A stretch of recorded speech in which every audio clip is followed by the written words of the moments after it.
Hello and welcome to Candid Convos with Jona Dance.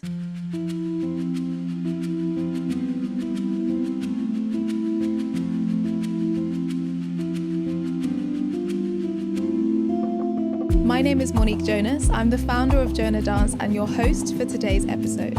Here at Candid Convos, I get to invite some really wonderful guests working in the dance industry to come and talk about pretty much anything and everything concerning the ins and outs of the contemporary dance industry here in the UK. So with that, I am super excited to invite the lovely Emma Farnell-Watson to join me for today. How are you, my dear? I'm good. You smashed it. Thank you.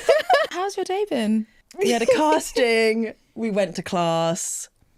We chilled and we're here. I'm very excited. You're like the queen of like multitasking Doing throughout too many the things day. in a day. Definitely. I don't know if it's too many things. You're doing lots of wonderful things. I'm having a great time and the sun's out, which makes such a difference. It does indeed. And you're in pink and I'm going to highlight that because you look fab.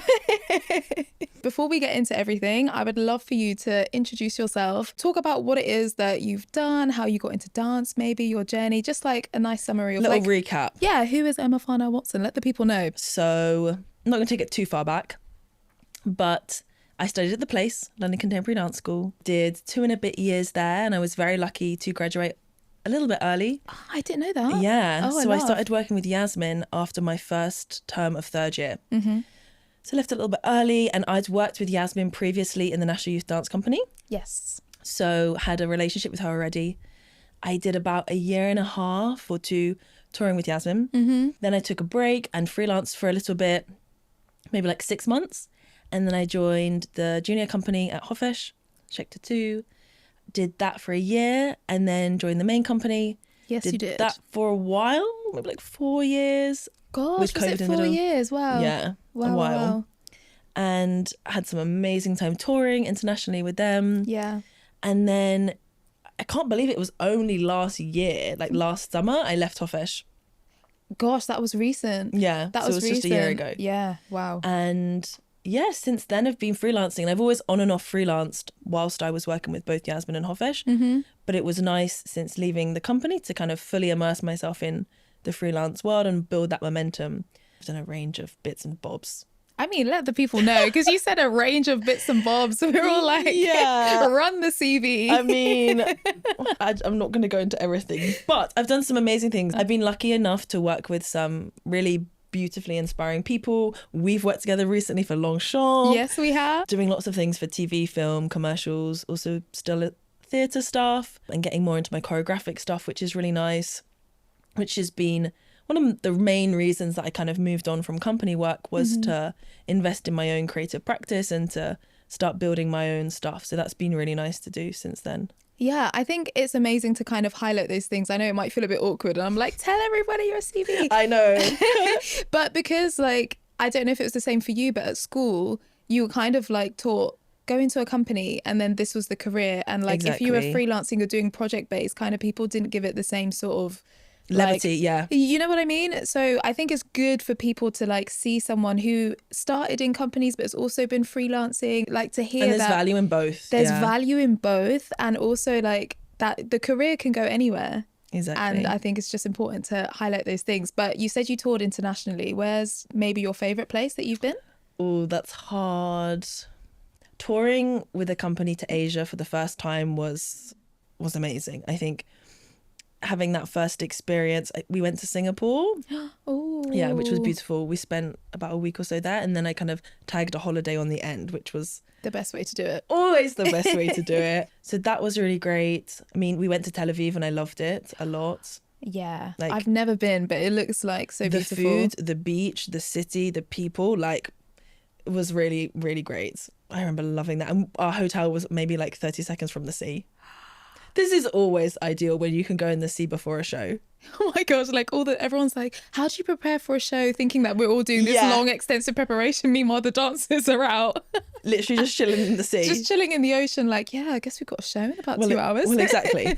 Yeah, and I got to see the world through dancing, and that's always been a big privilege, I think. Yeah, I couldn't agree more. It's a really lovely thing to be able to experience, which is fab.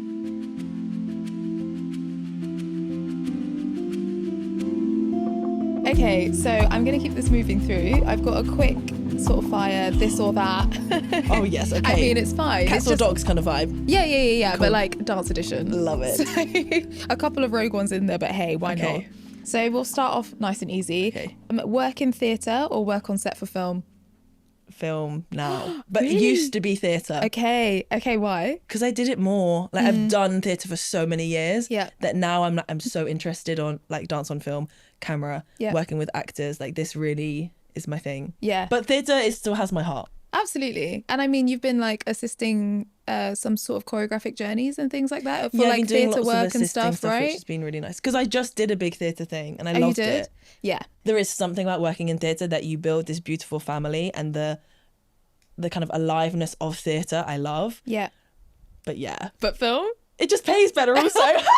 We are here to talk about money. We are. That makes me sound like such an awful person. It's not just doesn't. about the money. I really deeply am interested in dance on film. I am, I promise.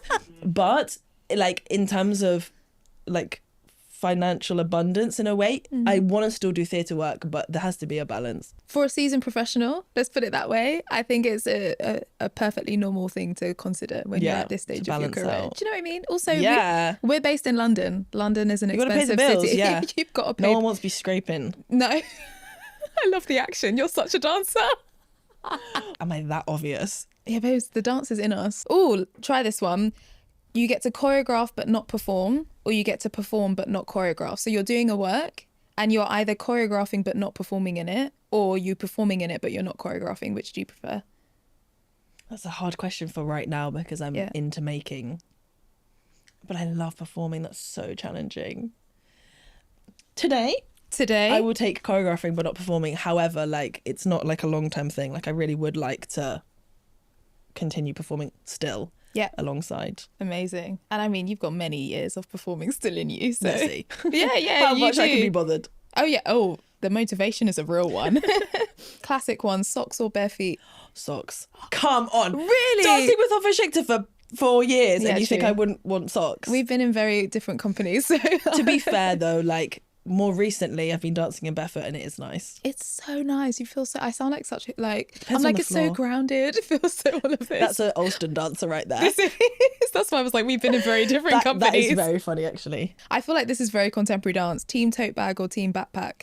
Backpack, but I bought a tote bag and I regret it today because it hurts in my bag. Oh my god! I just need a new rucksack. You're the second person to say that. Really? Today, yeah. Yeah. Everyone's like team backpack. A creative task or a 5, 6, 7, 8 moment? Like learn the choreo or do something creative. I love a 5, 6, 7, 8. Me too. I'll never not love a 5, 6, 7, 8. Yeah, with all the sounds like do ta tiki. Yeah, exactly. You know me, bada bap, whatever. Like you just Bada gotta bap. sing along. Yeah, you do actually. We've been making our own tracks. Touring work or staying in one city? Touring. Really? Oh my gosh. It does depend on the city, Yeah. but yeah. We'll use London as an example, To like be- touring or staying in London. Working in both, but just like location. Yeah. For now, a bit of touring, Hmm. but I did it for a very long time, so I feel also the draw sometimes to be settled in London. I also don't mind. Yeah, I feel like I'm the opposite because I just got back from tour. You want to sit down? Yeah. I'm like I'm in one place. Yeah, I'm in- staying here. I'm staying here for the moment. That's No, how it is. exactly. Okay, this is a personal one just because I'm team one and you'll realise in a minute. If you see my social media, probably you'll know. But team Crocs or sliders? Do you know what's really bad? What? Kind of barely own either. Oh, okay, that's fine. A neutral answer. We Although buy I it. have like Adidas, which are kind of a version of Crocs, so I'm gonna have to say Crocs. I just find sliders you can't walk properly. Listen, you need to tell the people this. I've been trying to like Yeah. convert people to Crocs in the dance industry Yeah. for a hot minute. Because you can also just pad around in Crocs and feel good, but sliders you're all I don't know unstable. I don't know if you remember when we were rehearsing for Marvel, the film, Yeah. and we were at Pinewood. Yeah, I did that rehearsal in Crocs. Oh yeah, I remember, and everyone was so impressed. Everyone was looking at me like, wow, you're bold. You're wearing white Crocs. And I was like, my feet are comfortable. And so we've got a bonus question, which kind of transitions us into like what we're here to talk about today. If you had to guess, what is the average salary of a contemporary dancer in the UK? Like that works in theatre. I'm just going to say contemporary dancer. So it encompasses all of us. Do you know the answer? I have some answers. It's going to be quite varied depending on different factors. Yeah. Because we know how varied the industry is. Average. Like if you had to guess, 30k. Oh. Am I good? I think that's quite generous. Yeah, I would hope that it's 30k at least. I think it's quite generous.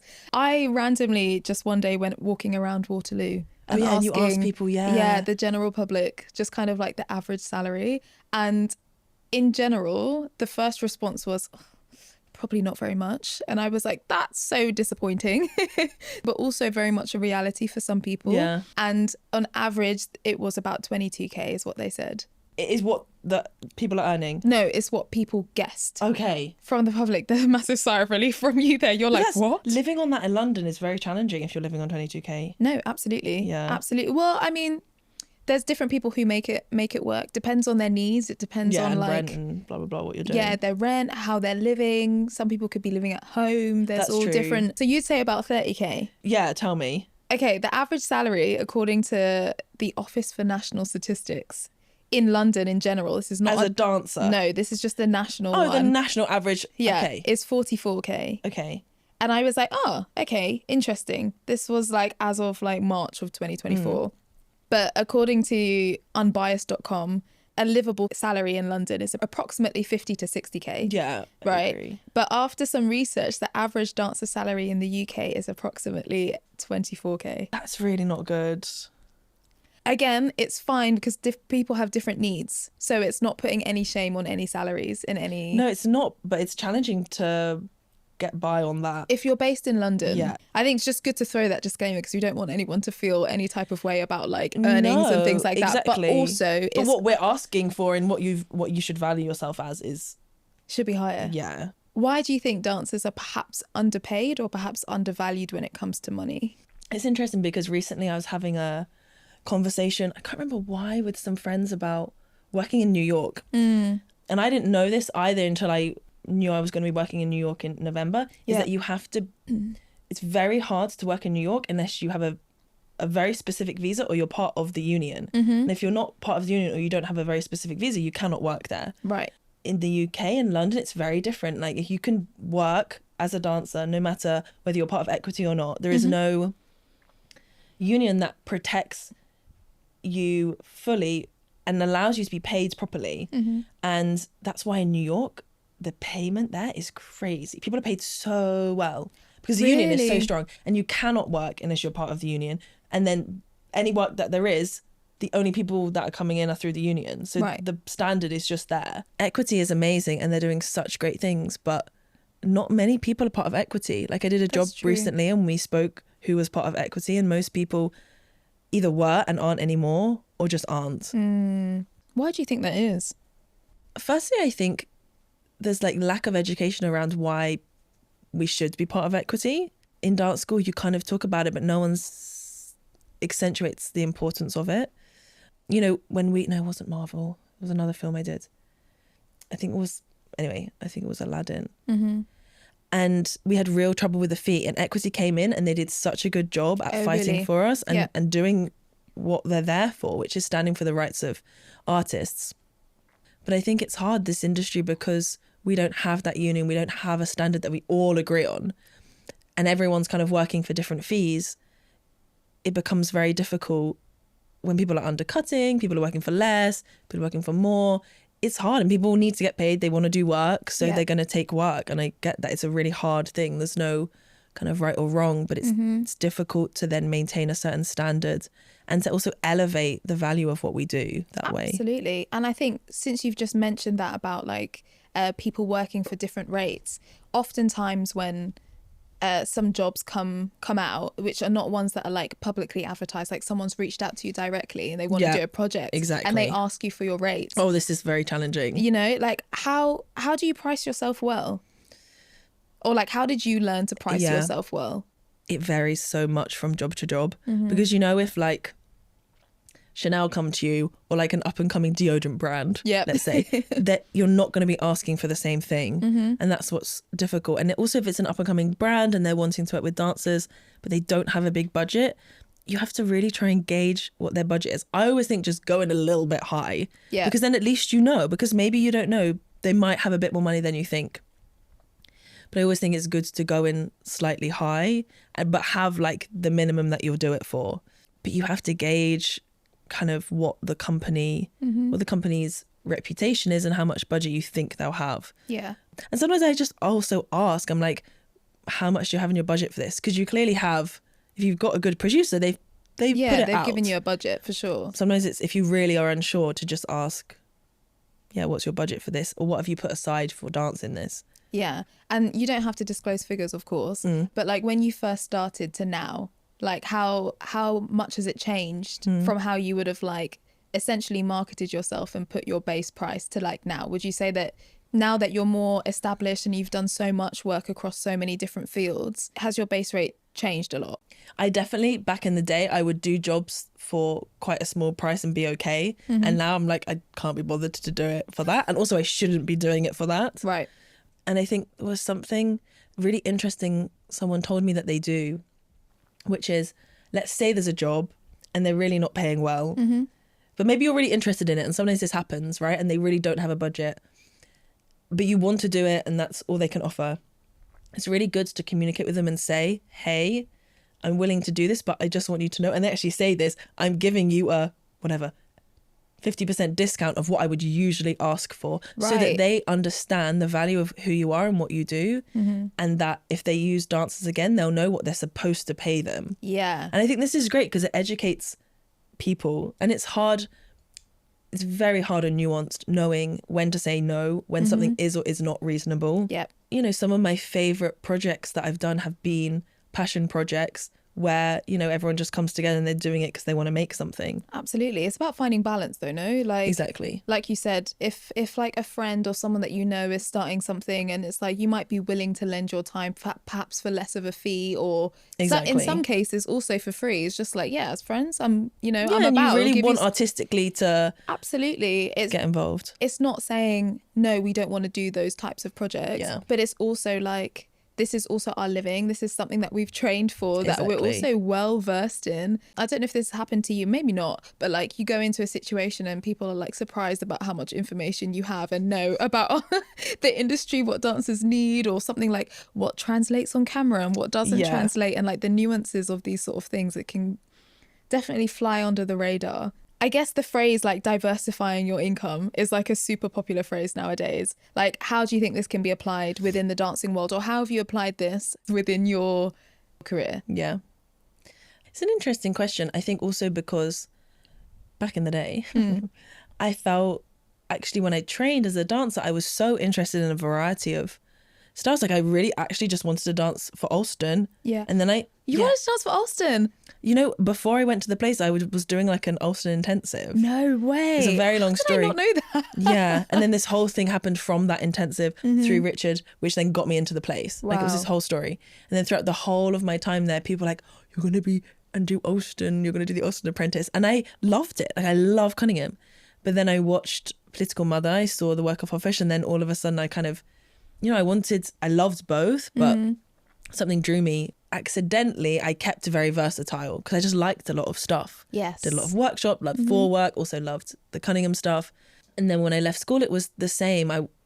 I loved doing kind of fashion shoots with students, music videos, as well as also doing the company work. And I didn't like to do one thing. And I think accidentally, because my curiosity drew me to a lot of things, I ended up doing a lot of things, but not so intentionally. Yeah. And then as time went on, I realized, it's so important, especially these days with the industry that we're in, to have an ability to, see different sides of the industry. Like whether that's putting on an event, whether that's choreographing, whether that's dancing, whether that's acting a bit, whether that's like, it's hard. It's hard to get very good at all of those things.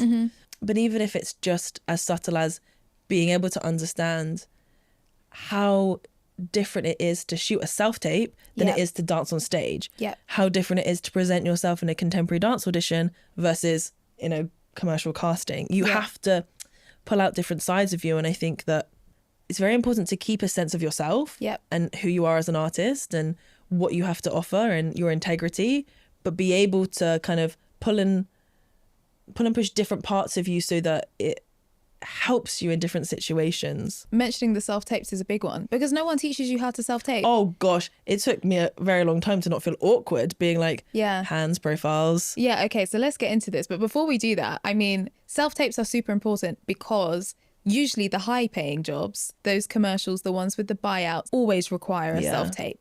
And I remember like getting I was like, what on earth is a self-tape? Like nobody told me about a they're self-tape. asking you to do. And you get like a brief that's like, there's something falling from the sky. Please dance around it and like give a sense of joy, or like so random. Start scared and then you end up really confident towards the end. Yeah, and you have to act. You can't just be doing your contemporary thing. You have to like express something. Okay, so come on, let's break down the self-tape vibe. I feel like you're a self-tape queen. So let's over the break years it down. I've like dealt with how to do it better. Because self-tapes have become full productions now. And I'm like, who has time for that? Number one, it's really nice if you can get someone to help you. Right. I've been very blessed in my self-tape life of having various people who I've helped do their tapes and who've helped me, because it's not essential, but it helps. Mm-hmm. Buy a tripod. It took me way too many years to buy a tripod. Oh, okay. Just buy a tripod, because then you can put it there. You don't have to try and stick it to the wall and it falls off. That is really important. And then you don't have to buy a really expensive light. If you have some natural light, amazing. If not, it's fine. If you have a blank background, that's also great, but not essential. Good lighting, clear frame, really is all you need. And then I think like it's about learning how to be really confident and natural and relaxed to your phone. Right. And it's awkward at the beginning. You just have to practice being able to be quite amicable and welcoming and relaxed on camera. Yeah. And then taking whatever weird brief is asked for and kind of having fun with it. I think it's really important with self-tapes. At the beginning, I remember it used to take hours and you kind of become too invested in tiny little things about it.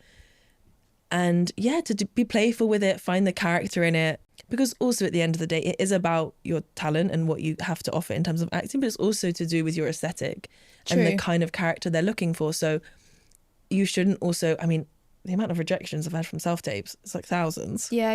Because you're not always going to fit the aesthetic of the brand. That's very true. And that's okay. And because of that, you don't want to be spending a whole day on a self-tape. You've got to give yourself an hour, get it done. And I have to ask, because obviously they ask for the ident at the beginning, which is like, for anyone who doesn't know, it's when you give your name, your age, your location, usually, maybe the part that you're auditioning for or something. And then they ask for your side profiles and your hands. So like, what's your side profile situation? Like when I first did it, I was like stood to the side and then stood to the, obviously not giving anything. But now I see people are like, oh yeah, like you can give it some vibes.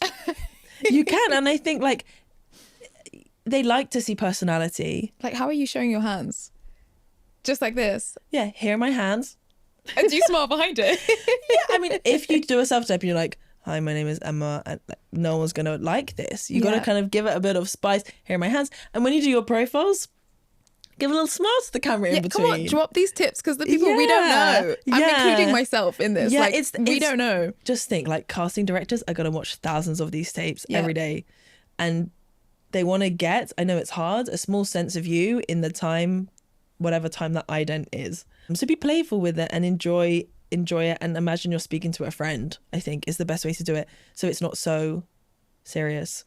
There are probably so many people doing self-tapes that actually you're likely to get more rejections than you are. And also most of the work I get is not through self-tapes.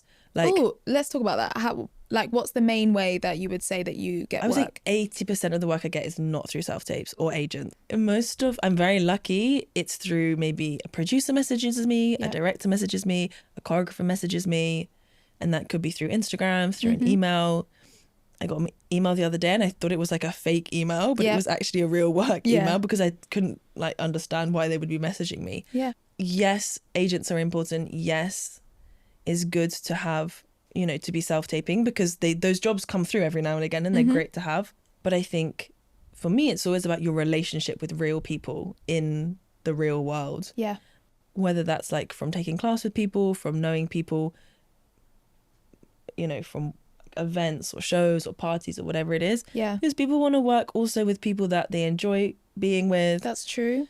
That they know are going to bring a certain good energy to the space. And also I feel in that way, you usually get collaborations where someone wants you for what you do rather than trying to make you do what they want. Absolutely. It's more of a collaboration, and I think this is really nice. Yeah, absolutely. And would you say your social media has played like a big part in like the sort of work that you, kind of it being like another digital profile? Yeah, it's like a website. Yeah, right. For sure. I've used it like a website, and I post on it like I would a website. I'm quite picky about what I put there, because I put on my page what I feel represents the kind of work that I like to make and want to make more of, I think. Yeah. I couldn't agree more, because I mean, especially since the pandemic, I feel like there's like been a massive boom in contemporary dance in particular on like the social media presence and how we use our profiles. Yeah, exactly. Like I have a separate one for Jona Dance, and I have my own personal one, but I don't even call it my own personal one. I'm like, this is Monique the dancer. Yeah, isn't it funny? In a similar way, the majority of my work comes through like, oh, I saw your Instagram profile. Exactly. I have a website for all of my work. I saw your website, and they've kind of done the research. And Sometimes, it's like, you forget that it's there. Yeah. And I'm like, how did you find me? And they're like, well, there's this video and this dance video, and I saw you do this and this, that, and the other. And you're like, oh yeah, this is why I'm very selective about what it is that I post online. Exactly. And how this boosts my career exactly at the same time. But it's also not just posting improv videos at the same time. It's like finding a good way to like curate that. What do you think are the best ways for dancers to make money? As in like types of jobs or ways of getting the jobs? I think both. Yeah. I think because I've known my pathway, right? And I think everyone has a very specific pathway, and that's unique to them. I think what I accidentally did quite well when I was coming out of school was I got to know so many people. I did so many random passion projects, shoots with fashion students, so many workshops, saw shows, did residencies. And somehow I built this really beautiful network of people that really inspired me. Yeah. That kind of network and how that network has developed has really carried me. And there's a funny thing about networking, because I never saw it like that. Maybe I was naive and I was young. I just literally liked chatting with people. And then I realized, I was networking without even really realizing that what I was doing. That's such a gift. You're more extroverted than me, so that's why I'm like, that's such a gift. I'm curious, and I'm really fascinated by people. Yeah. People really interest me, and not even necessarily like, yes, them as artists, but also them as people. Mm-hmm. You know, just lucky things that happen. I remember Hovesh couldn't do a job as a choreographer, like a music video. He put me forward as a dancer, and I didn't get the job. Yeah. But the director really liked me. His name was Joe Connor. He then asked me, from Jamie Cullum. Yeah, That's exactly. Yeah, we did together. Yeah. This was the first job I was ever asked to properly choreograph a music video, and I was terrified. Joe just like, would you like to choreograph? And I was like, yes. Joe is one of the most amazing people in my kind of professional life, because he really believed in me. Yeah. He gave me the chance to create something, and that was one of my favorite things that we did. Like, it was such a beautiful shoot. It was so good. We all just had such a great time. Remember we were singing around the piano? Yeah, the most wholesome. Jamie Cullum, like, wow. Yeah, the most top tier. Wholesome set, like such good vibes, such amazing cast. And from then, our relationship has really grown. Like, we were scouting a location yesterday for a short film that we've been commissioned. Exciting. Yeah. So that relationship, like, we've done, I think we will have done like 3 or 4 short films together, as well as like lots of commercial jobs. And yeah, I think it's finding those people that you really genuinely, artistically and personally get on with. Mm-hmm. And I think that's what's really helped me, because as much as dance is about creating art, for me it's also about relationships and connections with people. Yeah. More so than anything, really. Dance has always been about a sense of community and belonging. Mm-hmm. So it's always been so important for me, the people I work with, to have a sense of like care and value for each other and genuine kind of bonding. So I guess as the years have gone on, I've kind of built up those things. And I think to really be successful and happy, that's the best you can do, is to go see shows, go take class with people who inspire you, write to people that inspire you. You know, they don't have to be these, you know, big famous people all the time. It could just be someone that teaches class and you really like their stuff, or a dancer who you're like, damn, they're freaking good. Tell them they're good. Yeah, I think facts. we don't uplift and celebrate each other enough. And I think part of what I've always found really important is to build community in the freelance world, because it can sometimes feel like you're on your own. My favorite thing is collaborating. I don't mind creating alone, but I actually prefer it when it's like sort of collaborative process, working with different creatives and all of those wonderful things. Exactly. That's amazing. I know a lot of it is about connection and like being able to collaborate and stuff with other people. But how did you acquire the information? Because you're very knowledgeable when it comes to like rates of pay. You are, and like what's expected and the standard contract. So like what are maybe 2 or 3 things that you think every dancer should know when they're either going onto a film set or about to be on a music video, like daily rates, knowing that if you use your own item of clothing on a set, that you can charge a fee for that because it's our equipment that you are hiring also. Exactly. So just tell us a little bit more about. I think I've learned through the years through other people who are really on it and chatting to them, like Chi, whoever knows Chi, is always very on it. She's been a part of Equity. Yeah, she is. Gareth, really good. That whole generation, like they really knew how to value themselves and what to ask for. And Equity also have like a rate card you can look at. You can look at their website. So I just learned through not knowing and then knowing and then realizing, if I like cut my hair and change my look, that's also a fee. Or if they've asked you to do that on the job, right? Exactly. So I think it's good if you don't know to ask always, but it's really good going into a job to know, I am owed a lunch break of an hour, and if that doesn't happen, that's a broken lunch. What is my overtime rate?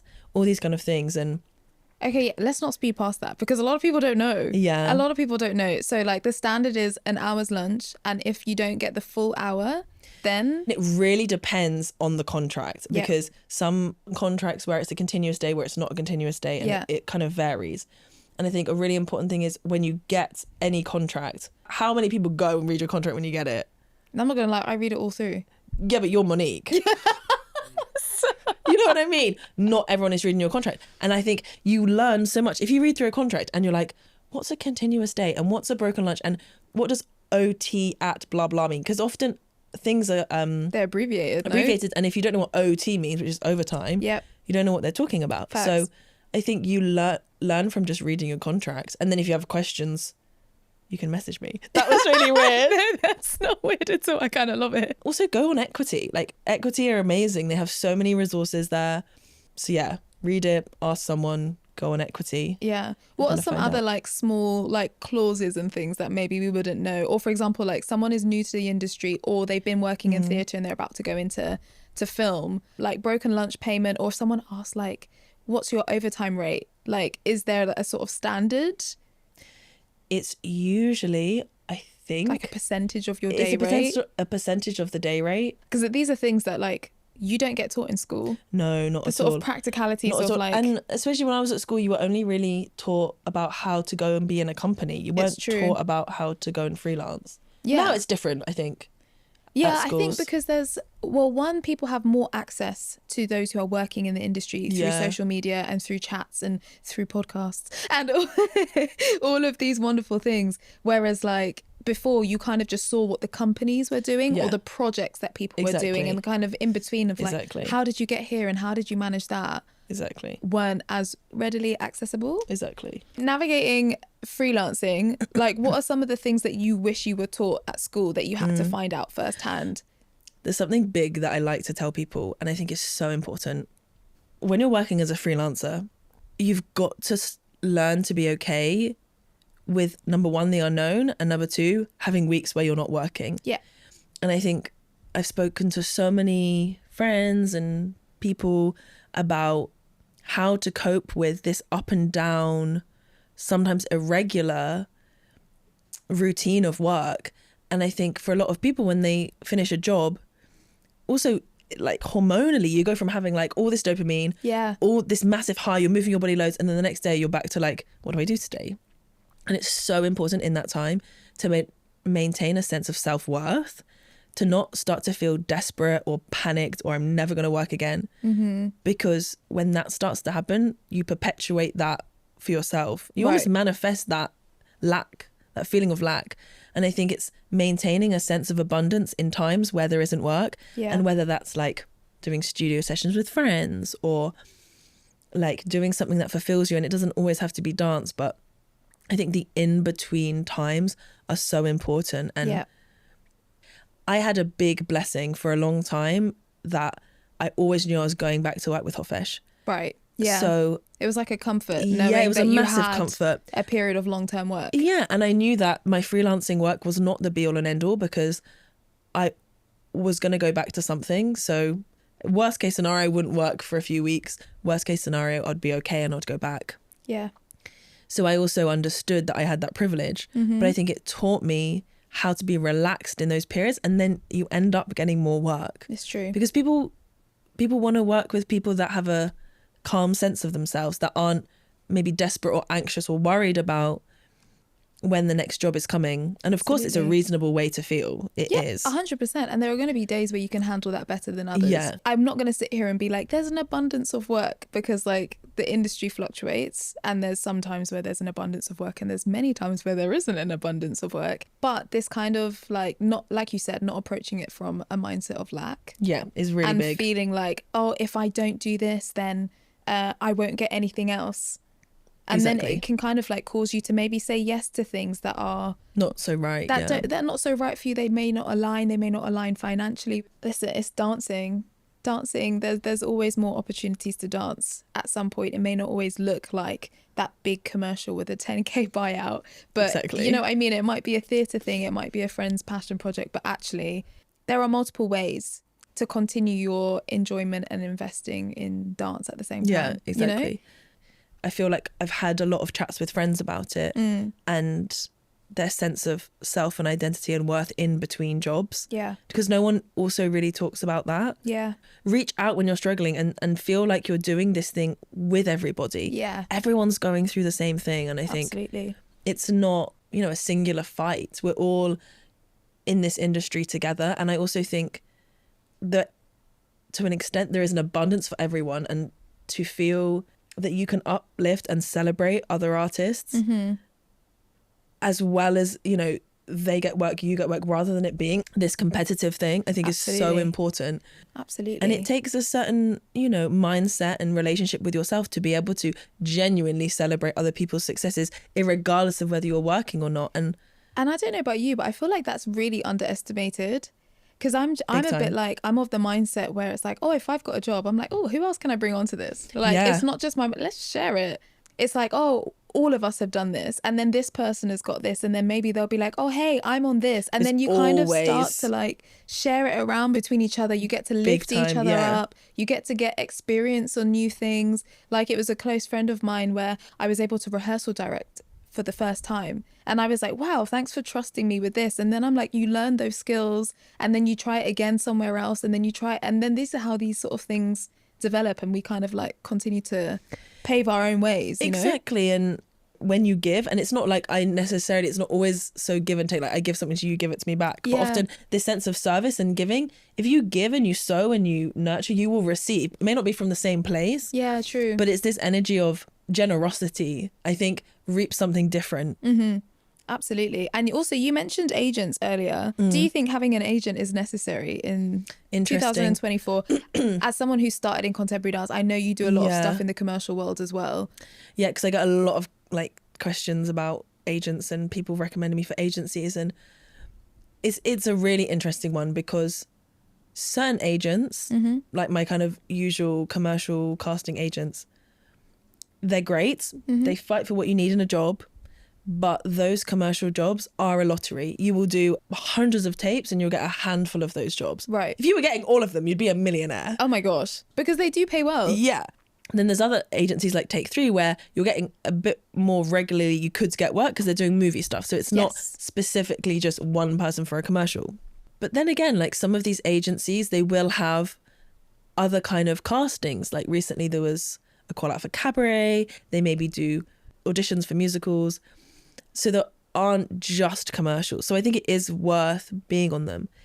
At the moment, I feel like it's hard to get into agencies because they've taken so many people over the last few years from That's COVID. true. Yeah, there's been a massive influx. Yeah. And I also feel like that culture has shifted massively, because I remember when we graduated, like the thought of having an agent was not even in my mind. I didn't know it existed. This is what I mean. But I always thought, yeah, this is if you're going into acting, if you're going into musical theatre, this is something that you would need. And like, thankfully, I mean, I say thankfully, I've been an independent artist throughout my whole career, with the exception of joining Take 3 for film work, because I was like, it's a little bit harder to get into the film industry without that independently, because you're not aware of the castings and who they're looking for. They're usually going to go to a casting agency for those sort of things. But for theatre work, in contemporary dance specifically, no, you really don't need it. You don't really need it. And you audition in a different way. The auditions aren't so, they're open calls most of the time, or you could go and take company class. So it is a very different way of working. Yeah, if you did want to get more into acting, if you did want to get more into musicals, I think it is really important to have an agent. Yeah. Sometimes when I'm doing a job through an agent, I'm like, oh, but I don't feel so connected to what the job is, because I'm always on the like fourth hand receiving end of a thread. You kind of just get told the information, and I like knowing what's happening, because that's me. I don't want the backhand information. I want to hear about the details. I want the treatment. I want to know where we're shooting before like 10 o'clock at night the night before. Oh my gosh, why do we get the information so last minute? Yeah. So I think, but that comes with like, when you start to be more involved with these things, you do want to kind of have a bit more of an idea of what's happening. I think in a nutshell, when people are like, oh, how do dancers make money? Actually, your reputation does precede you.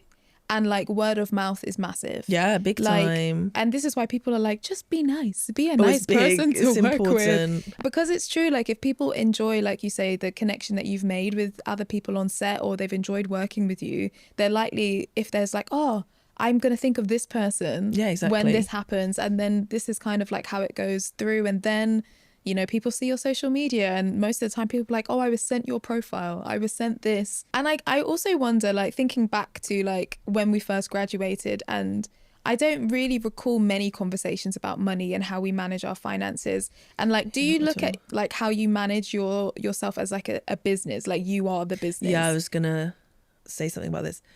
I think as much as I've spoken about the artistry being really important, connections, relationships, community, to be successful in this industry, you do have to think like a business person, and you have to feel as if you yourself are a brand or a business. That like, what are you offering? Oh, great. Yeah, let's talk more about this. Like, I know where my strengths are. I know what I also want to be doing, who I want to be working with. So I know how to kind of navigate the industry and where I fit. I know sometimes people send me a job, something point work, and I'm like, find someone else. Me too. I'm like, I know what I can and cannot do, and I'm not going to go in there and do this. Yeah. I did not do it in the best way when I was younger, but I was very stingy. I was the most saving person in the world. I spent £40 a week on food. I don't know how I existed. I went to Lidl and I like went to the market. I got the cheapest food. Yeah. And I bulk cooked everything, and I never ate out, and I never bought Pret. I don't know how I did that. All I do is eat out and buy coffees. Pret is like the national food of dancers. I know. So we're always in Pret. Exactly. And there was a Pret right next to my school, and I never bought a Pret. But somehow I managed, like through school, to really like almost save money, because I don't think it was that great, but like I'd really lived on a tiny amount of money. And then when I started working, I really was focusing on saving, and I was a big saver. Like, I just wouldn't spend money on things that weren't necessary. Okay. It was quite an extreme way of living. I don't recommend it, but there's a balance, and there's a way of doing it in a balanced way. And kind of, what does that balance look like for you now? Now I'm just stupid. I'm just buying food out all the time. But I think because I spent so much time saving, it's kind of like, the pendulum, it swings one way and the other. And now I want to feel like I can financially feel free and financially feel abundant, and I want to live in abundance. So I'm not feeling like I'm not going to spend $1 million on food, but I want to feel like I can enjoy myself and treat myself and go and have that massage, or like go and see that friend and go to that gallery, and not feel concerned about money. But I do think saving in a reasonable way is really important. And that helped me to, this is also what I was thinking about as a dancer, creator, whatever. If you can live knowing you have at least a little bit of savings there, so that in those times that you're not working, you're not panicking. I think it's really important. Yeah. You do not want to be living on the edge where you're on like £50 in your bank account. That is my worst nightmare. Yeah, no, I'm And I similar to you on remember that. when I put the mortgage down for my place and I felt like I had no money anymore, I was so anxious. Yeah. Because I'd been so used to this buffer of money Yes. that had disappeared. And building up those savings again was a really big focus of mine. I'm sure. And I didn't eat out as much, and they weren't extreme things like they were before, but it was like I really was conscious about where my money was going. And I think also as dancers, we're not taught, like, how many people have a pension? Do you have a pension? I do have a pension. Yeah. I do.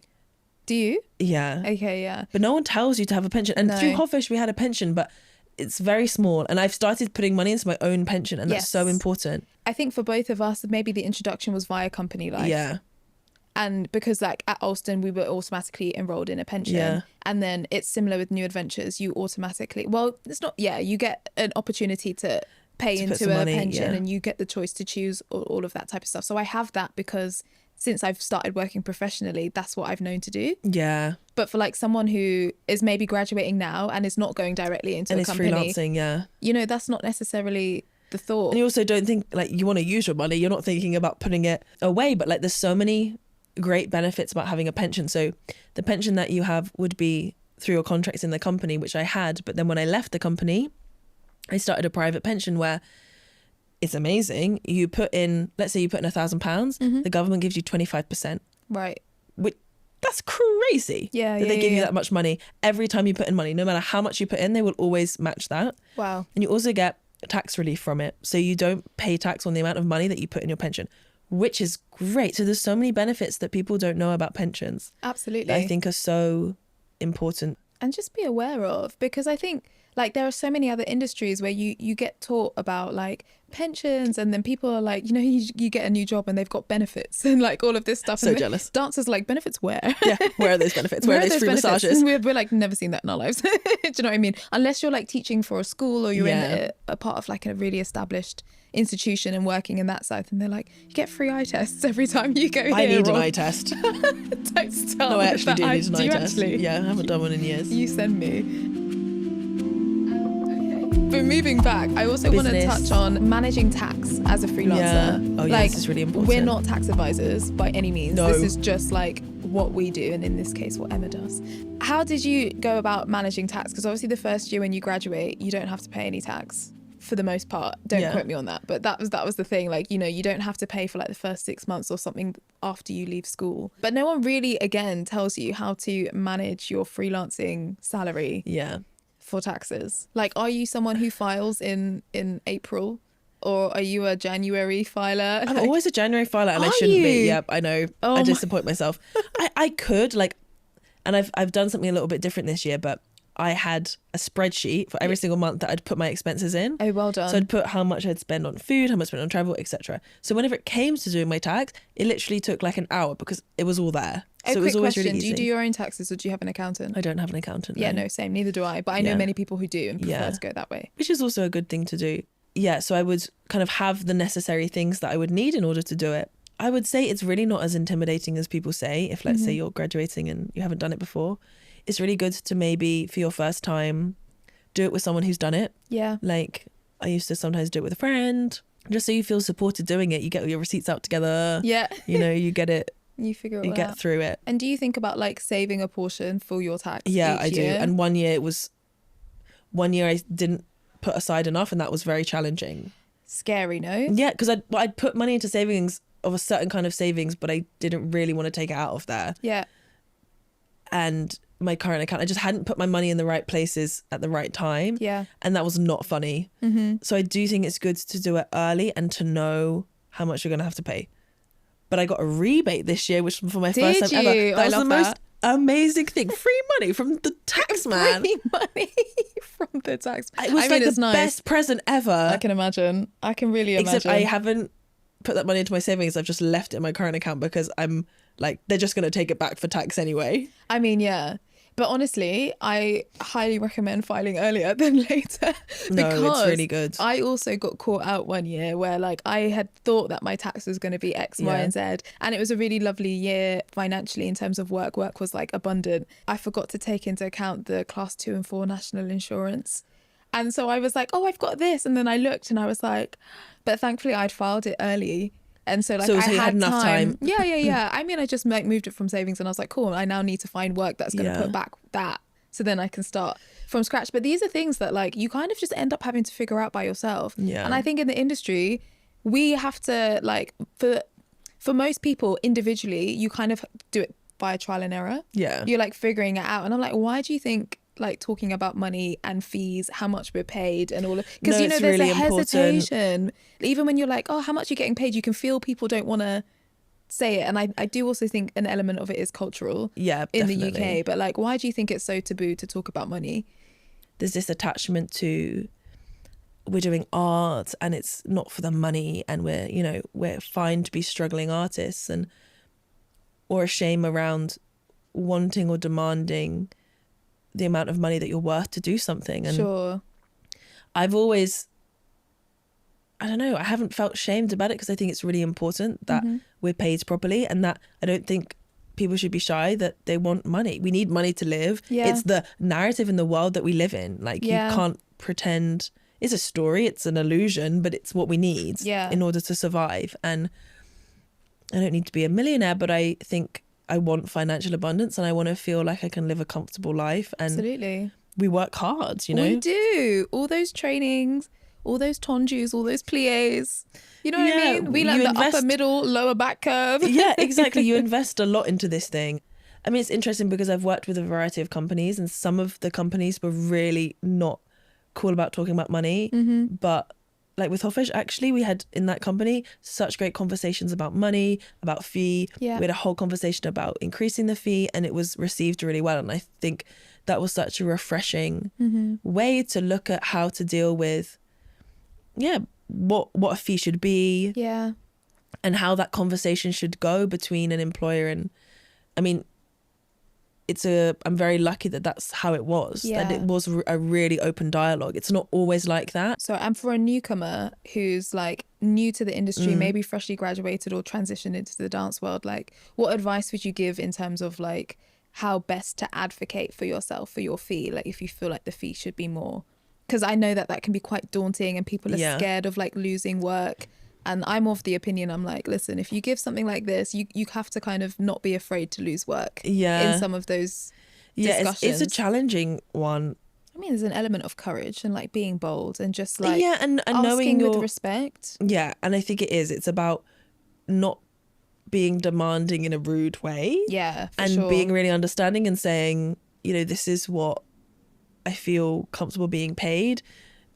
Is this possible within your budget? It would be great to have a conversation about negotiating. Even and that just is make great, it a conversation. Yeah. Absolutely. You mentioned something earlier about like knowing your worth. And funnily enough, we have a section on this because I think in general, especially when it comes to finances and things, as dancers, we need to know our worth a little bit more. Big time. So like, how do you know your worth in dance, or what does that look like for you?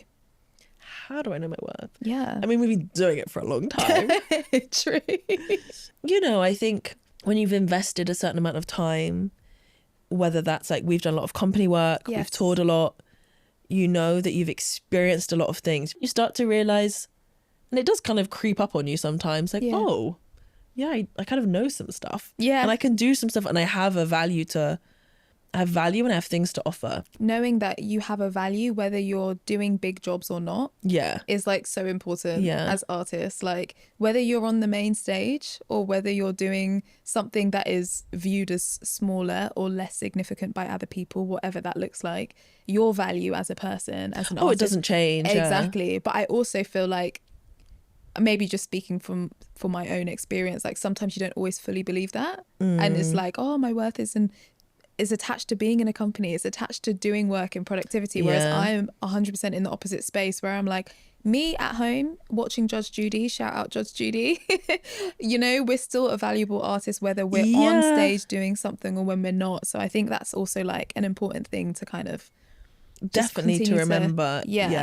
And a cliche question, what's one piece of advice that you would give either your younger self or like someone starting out in the industry on like navigating the dance world and all of its ups and downs? Yeah, it's a journey, and it's a long journey, and it's gonna have, like you said, those ups and downs, and it's so important that you feel supported, that you do it with people, that you find people to hold and to be held by, and that you enjoy it, even if it's enjoying like a class, an audition, going to see a show. Even, you know, there's so many self-tapes I've had so much fun doing and I never got the job. Yeah. I'm like, that was a magnificent piece of art there. And they may not appreciate it, but you know what? I see value in that, and it wasn't right for them. You know, like I said, I've been lucky enough to have help from people to do self-tapes, and it's such a fun little collaboration if you can find a way. Like I did one, it was a couple of months ago, but it was kind of like you had to do some kind of fight scene with cleaning equipment, like a Hoover or a broom or whatever. A fight scene with cleaning equipment? Yeah, so you were using that to fight something. Yeah. And what did you use?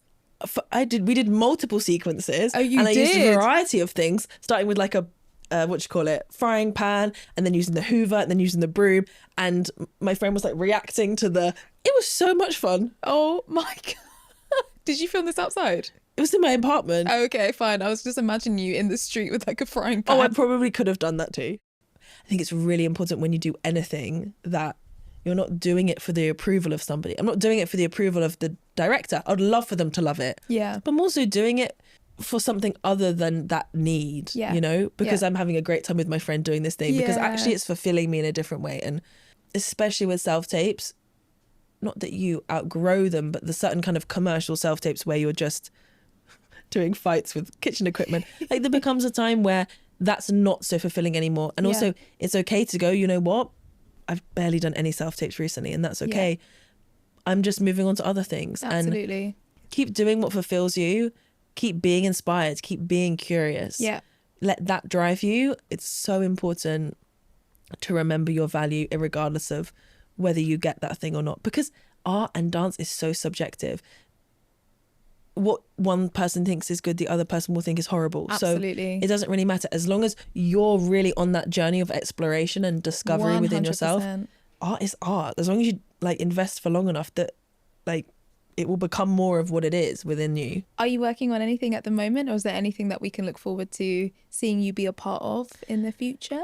I applied for a short film commission at Sadler's. They put out Amazing. like a call for their digital stage, and I got it, which was very exciting. Congratulations. It's kind of the first kind of funded thing I've applied for. Yeah, that's Did, like, amazing. my first treatment, like this 21-page treatment. Wow. So it was really fun. I like really That's pushed epic. myself to do something different, and working with Joe. Amazing. That relationship's like really great, and he's amazing. And we were location scouting yesterday, and yeah, it's going to be great. I'm very excited for this because it's my first. We've done short films, me and Joe together, but it's our first kind of little funded one, Yes, which is nice. That's amazing. I'm shooting a movie in November, which is very exciting. Oh it's like my first feature gosh, film that's so with a exciting. role, which is quite... Talking? Lines? I don't talk Dancing? necessarily, but I have kind of like 4 dance moments. This is beyond and exciting. Yeah, so that's very fun. Shooting in America also, which is Oh my gosh, different. I love this for you. So yeah, what's nice is there's lots of different things. A lot of film, as I Yes. said, which is what I'm kind of more interested in. And these processes are really collaborative. Yeah. Like very fulfilling, challenging in certain ways. They're new.